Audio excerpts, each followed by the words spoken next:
Assalamualaikum warahmatullahi wabarakatuh. Perkenalkan, nama saya Alvin Nurhaliza, NIM 221200000443. Saya dari Prodi Sistem Informasi semester 6. Oke. Di sini saya akan menjelaskan mengenai laporan analisis dan desain sistem informasi, studi kasus sistem peminjaman buku perpustakaan. Pendahuluan. Perpustakaan merupakan salah satu fasilitas penting dalam lingkungan pendidikan yang berperan sebagai pusat informasi dan sumber pengetahuan bagi para siswa. Perpustakaan menyediakan berbagai koleksi buku, majalah, karya sastra, buku referensi, dan bahan bacaan lain yang mendukung proses belajar mengajar. Dalam pengelolaan perpustakaan siswa secara manual itu seringkali muncul berbagai kendala, antara lain yang pertama, kesulitan dalam mencatatan koleksi buku yang tersedia. Yang kedua, proses peminjaman dan pengembalian buku yang lambat dan tidak efisien. Yang ketiga, ketidaktepatan data terkait status buku tersedia atau dipinjam. Yang keempat, resiko kehilangan buku karena pencatatan masih manual dan kurang akurat. Sistem ini dirancang untuk mempermudahkan siswa dalam mencari, meminjam, dan mengembalikan buku, serta membantu petugas perpustakaan dalam mengelola data buku dan pengguna.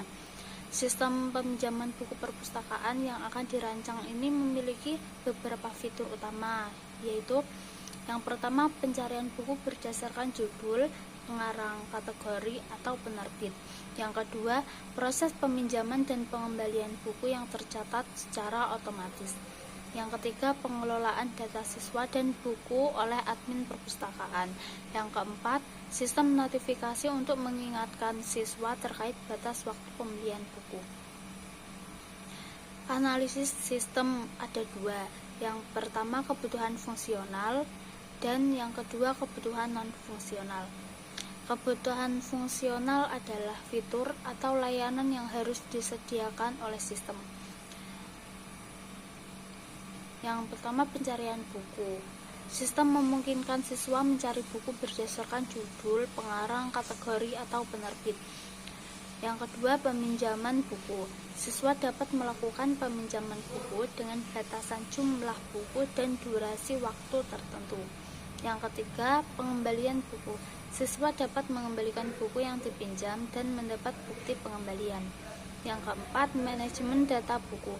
Admin dapat menambahkan, mengubah, dan menghapus data buku. Yang kelima, manajemen data pengguna. Admin dapat mengelola data siswa yang memiliki akses sistem. Yang keenam, notifikasi pengembalian. Sistem memberikan notifikasi kepada siswa terkait batas waktu pengembalian buku. Yang terakhir, laporan statistik. Sistem menghasilkan laporan statistik peminjaman buku. Yang kedua, kebutuhan non-fungsional yang berisi antarmuka pengguna. Sistem harus memiliki antarmuka yang intuitif dan mudah digunakan. Yang kedua, kinerja. Sistem harus memiliki waktu respon kurang dari 2 detik untuk setiap transaksi. Yang ketiga, keamanan. Sistem harus aman dari akses tidak sah atau autentikasi pengguna. Yang keempat, skalabilitas. Sistem harus mampu menangani hingga 1000 pengguna secara bersamaan. Yang terakhir, pemeliharaan. Sistem harus memiliki mekanisme backup data otomatis untuk pemulihan data. Selanjutnya ada desain sistem. Antarmuka sistem dibagi menjadi 2 bagian, yaitu antarmuka siswa dan antarmuka admin. Antarmuka siswa terdiri dari halaman login, form login dengan username dan password, lalu tombol login, halaman beranda, kotak pencarian buku, daftar buku dengan status, tersedia atau dipinjam, dan menu navigasi. Ada halaman peminjaman buku yang berisi detail buku yang dipilih, tombol pinjam buku, dan notifikasi peminjaman berakhir. Yang keempat, halaman pengembalian buku. berisi daftar buku yang dipinjam, dan tombol kembalikan buku. Yang terakhir, notifikasi pengembalian berhasil. Yang kedua ada antarmuka admin. Ada halaman login admin, dashboard admin, halaman manajemen buku, halaman manajemen siswa, dan daftar siswa yang terdaftar dalam sistem. Lalu selanjutnya SLDC. Waterfall model adalah salah satu model pengembangan perangkat lunak yang menggunakan pendekatan linear dan berurutan. Model ini dikenal dengan nama waterfall karena alur pengembangannya menyerupai air terjun, di mana setiap tahap harus diselesaikan sepenuhnya sebelum melanjutkan ke tahap berikut. Dikutip dari Azhari Muin, Sains dan Teknologi N Selatan. Waterfall ini memiliki 6 tahapan utama yang terstruktur. Yang pertama, requirement analysis atau analisis kebutuhan, melibatkan pengumpulan dan analisis kebutuhan sistem, baik fungsional maupun non-fungsional. Pada tahap ini, fitur-fitur utama sistem seperti pencarian buku, peminjaman, pengembalian, manajemen data, notifikasi, dan laporan statistik telah dijelaskan secara rinci. Yang kedua, sistem desain atau desain sistem. Pada sistem ini, antarmuka siswa dan admin telah dirancang dengan baik, mencakup halaman login, dashboard, dan fungsi-fungsi terkait. Yang ketiga, implementation atau implementasi. Tahap pengkodean sistem berdasarkan desain yang telah dibuat. Sistem ini akan diimplementasikan dengan fitur-fitur penting seperti pencarian buku, peminjaman, pengembalian, dan manajemen data. Yang keempat ada testing atau pengujian. Pada tahap ini, sistem diuji untuk memastikan semua fitur berjalan sesuai kebutuhan dan bebas dari bug. Yang kelima, deployment atau penerapan. Sistem dipasang dan dijalankan pada lingkungan pengguna. Sistem perpustakaan akan diinstal pada server sekolah dan diakses oleh siswa serta admin melalui jaringan lokal atau internet. Yang keenam, maintenance atau pemeliharaan, bertujuan untuk memastikan sistem tetap berfungsi dengan baik dalam jangka panjang.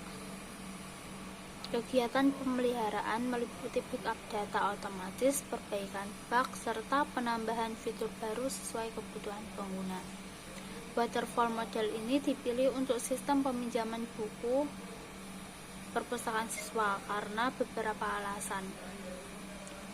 Menurut Nur Septaji 2021, yang pertama, kebutuhan sistem sudah ditentukan secara rinci dalam analisis kebutuhan, mencakup fitur dan fungsionalitas utama. Karena kebutuhan ini stabil dan tidak sering berubah, model linear seperti waterfall sangat sesuai. Yang kedua, waterfall model memiliki dokumentasi yang terstruktur pada setiap tahap. Dokumentasi ini sangat penting untuk proyek perangkat lunak karena membantu dalam proses pengembangan dan pemeliharaan sistem di masa depan. Yang ketiga, model ini sederhana dan mudah dikelola dengan alur kerja yang jelas dari tahap analisis hingga pemeliharaan. Yang keempat, waterfall model cocok untuk proyek skala kecil hingga menengah seperti sistem peminjaman buku perpustakaan. Sistem ini memiliki kompleksitas rendah hingga sedang dengan pengguna terbatas. Model waterfall memungkinkan penyelesaian proyek dengan jadwal yang terstruktur dan hasil yang dapat diprediksi. Selanjutnya ada basis data yang berisi tabel buku dengan entitas ID buku, judul, pengarang, kategori, penerbit, tahun terbit, jumlah halaman, status, deskripsi, dan cover. Yang kedua ada tabel siswa dengan entitas ID siswa, nama, email, kata sandi, nomor HP, alamat, status akun, foto profil, dan alamat. Yang ketiga tabel peminjaman dengan entitas ID peminjaman, ID siswa, ID buku, tanggal pinjam, tanggal kembali, dan status pinjam dan catatan. Yang keempat ada tabel pengembalian dengan entitas ID pengembalian, ID peminjaman, tanggal kembali, denda, status denda, dan catatan pengembalian.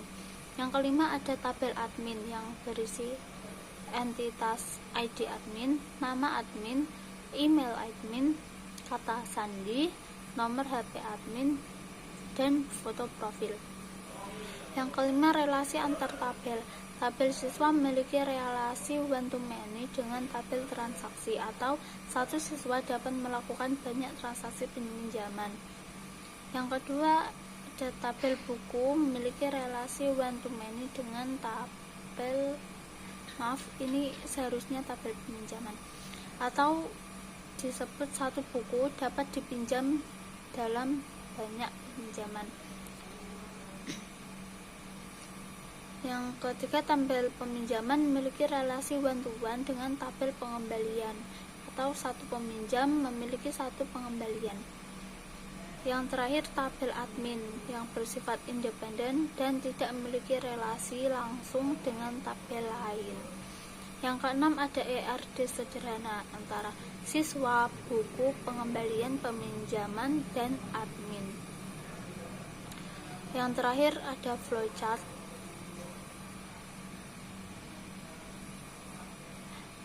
dimulai dari selanjutnya input username dan password. Selanjutnya ada validasi login ke database. Jika tidak, akan ditampilkan pesan login gagal. Jika berhasil, akan ditampilkan menu peminjaman dan cari dan pilih buku. Selanjutnya ada cek status buku. Jika tidak tersedia, akan menampilkan pesan buku sedang dipinjam. Jika tersedia, maka akan menyuruh masukkan data peminjaman. Selanjutnya simpan ke tabel peminjaman, lalu konfirmasi peminjaman berhasil. Selanjutnya selesai. Di sini juga ada deskripsi alur flowchart. Yang pertama mulai siswa membuka dan mengakses sistem peminjaman buku digital melalui perangkat mereka. Yang kedua, login ke sistem. Siswa diminta memasukkan username atau email dan kata sandi. Hal ini dilakukan untuk autentikasi dan memastikan hanya siswa terdaftar yang dapat mengakses sistem. Yang ketiga, validasi login. Sistem memverifikasi kredensial siswa terhadap data di database. Jika gagal, siswa menerima pesan error dan diarahkan mengulang login. Jika berhasil, siswa diarahkan ke halaman utama. Yang keempat, mengakses menu peminjaman. Setelah login, siswa memilih menu peminjaman buku dari navigasi atau dashboard siswa. Yang kelima, mencari buku dan memilih. Yang keenam, cek ketersediaan buku. Sistem secara otomatis memeriksa apakah status buku tersebut tersedia atau dipinjam. Yang ketujuh, konfirmasi peminjaman. Setelah memilih buku yang tersedia, siswa menekan tombol pinjam buku dan sistem akan menampilkan detail konfirmasi peminjaman. Lalu ada proses penyimpanan data peminjaman berhasil dan selesai. Sekian presentasi dari saya, kurang lebihnya saya mohon maaf. Assalamualaikum warahmatullahi wabarakatuh.